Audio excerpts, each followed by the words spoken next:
"I've seen with my own eyes the movement of tracked military vehicles on the streets of the city," said a resident of the Belarusian town of Kaniki, in the southeastern corner of the country not far from the Ukrainian border, when asked about the Russian forces in his country for joint military exercises. "The soldiers have settled in the surrounding forests," the local, who asked not to be identified, added. "They drink a lot and sell a lot of their diesel fuel. They are living in tents." The first Russian troops began arriving in Belarus for the unexpected Union Determination 2022 exercises on January 18.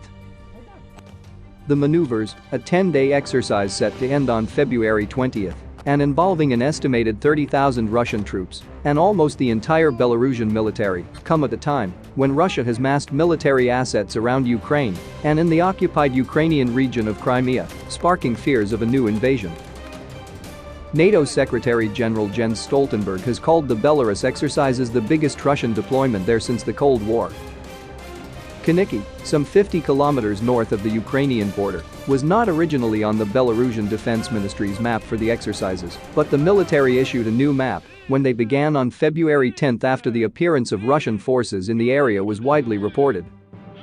Yet another map with additional locations of Russian forces was issued on February 15.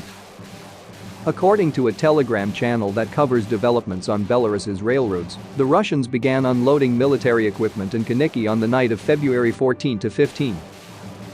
The channel reported that soldiers unloading equipment frequently remain on the tracks even as other trains approach within 200 meters of them. The engineers nearly have to apply their emergency brakes to avoid running them over, the channel wrote. In addition, loading ramps, rolling stock, and other railroad equipment were reportedly damaged at Kaniki, the channel reported. Military equipment is frequently dropped from the platforms during unloading, the channel wrote. After unloading, a lot of abandoned equipment, body armor, helmets, personal gear, remained. The same report claimed the troops left the rail lines littered with trash. Over a stretch of 3 kilometers there were 100-liter trash bags every 20 meters, as well vodka bottles, empty plastic beer kegs, and empty cookie packages, the Telegram channel reported. An anonymous commenter responded acerbically that the state railway would just arrange an emergency Saturday working day, and the railway workers will clean up everything after our brothers. According to a February 15 statement by the Belarusian Defense Ministry, the 465th Tactical Missile Brigade conducted an exercise at the nearby Poleski firing range during which a missile reportedly hit a target over 60 kilometers away.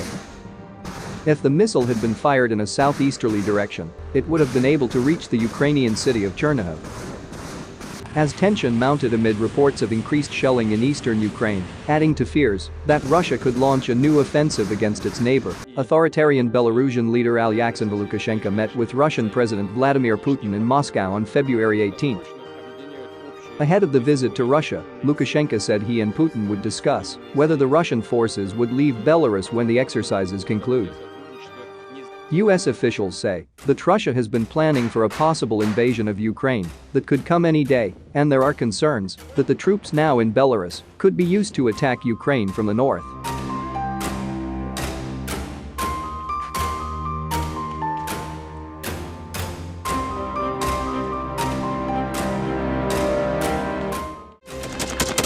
Thanks for watching, and don't forget to subscribe.